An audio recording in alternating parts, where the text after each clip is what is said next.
Television ప్రేక్షకులను ఎల్లప్పుడూ ఉత్కంఠలో ఉంచే రియాలిటీ షో బిగ్ బాస్ ఈసారి మరింత వైవిధ్యంగా ఉండనుందనే టాక్ వినిపిస్తుంది.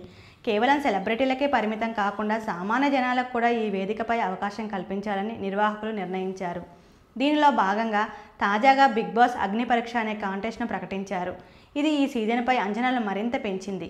నిర్వాహకుల ప్రకటనకు సుమారు 20,000 మంది ఆసక్తి కనబరచగా కఠినమైన సెలక్షన్ ప్రాసెస్ తర్వాత చివరికి కేవలం 45 మందిని మాత్రమే ఎంపిక చేశారు. ఈ 45 మందికి వివిధ రకాల టాస్కులు పెట్టగా వాటిలో అత్యుత్తమంగా రాణించిన కేవలం 5గురు మాత్రమే బిగ్ బాస్ సీజన్ 9కు కంటెస్టెంట్లుగా ఎంపికైనట్లు సమాచారం. ఈ 5గురు సామాన్యులు బిగ్ బాస్ హౌస్లోకి అడుగుపెట్టడం ఈసారి షోలో ఒక ప్రధాన ఆకర్షణ కానుంది. ఎంపికైన 5గురిలో మాస్క్ మ్యాన్ పేరు సోషల్ మీడియాలో పెద్ద ఎత్తున చర్చనీయాంశంగా మారింది. అతని అసలు పేరు హరీష్ అని తెలిసింది. అగ్ని పరీక్షలో ఇచ్చిన ప్రతి టాస్క్ను చాలా సులభంగా పూర్తి చేసి జడ్జీలను కూడా ఆశ్చర్యపరిచాడట. అతని స్పీడు మరియు యాక్టివ్ మోడ్ని చూసి నిర్వాహకులు ఫుల్ ఇంప్రెస్ అయ్యారని అంటున్నారు. అందుకే ఫన్నీ లుక్స్ ఉన్నప్పటికీ ఈయనను హౌస్లోకి పంపాలని బిగ్ బాస్ యాజమాన్యం నిర్ణయించిందని టాక్. అయితే ఒకవైపు ఎంటర్టైన్మెంట్ ఫ్యాక్టర్ లేకపోవడమే మాస్క్ మ్యాన్ బలహీనతగా చెబుతున్నారు.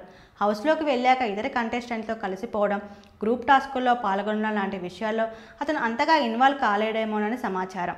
పైగా షో మొత్తం మాస్క్ పెట్టుకొని ఉండడమే అతని స్టైల్. దీన్ని ప్రేక్షకులు ఎంతవరకు అంగీకరిస్తారన్నదే ఆసక్తికరమైన ప్రశ్న.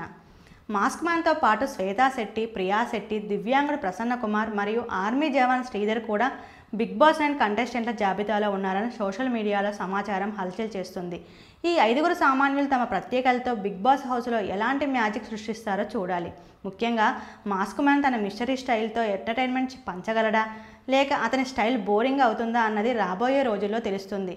సామాన్యుల రాకతో ఈ సీజన్ ఎలాంటి మలుపులు తిరుగుతుందో అని ప్రేక్షకులు ఆతృతగా ఎదురుచూస్తున్నారు. ఇలాంటి ఆసక్తికరమైన విషయాల కోసం తెలుగు డెస్క్ ఛానల్ సబ్స్క్రైబ్ చేసుకోవడం మర్చిపోకండి. Thank you.